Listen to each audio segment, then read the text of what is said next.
Let's go! Tara at kumain dito sa our mansion ni Rosemar Pares Overload. Only sabaw, only kanin and 1 soft drinks. Free parking po, free din yung cottages. At may aircon din po sa may villa po nila. Kung nabusan ng pwesto dito sa mga cottages na ito, meron po dito sa may likod. May second floor po dyan, may aircon po. Walang bayad yung parking, malaki po yan. May parada ng motor, may parada din po ng sasakyan.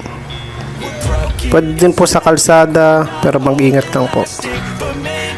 Tara at bisitahin nyo ang Rosemar Pares Overload dito sa Kalawan, Laguna. Sumugod na sa our mansion. Saturday, Sunday, 12 midnight po ang sarap po niyan.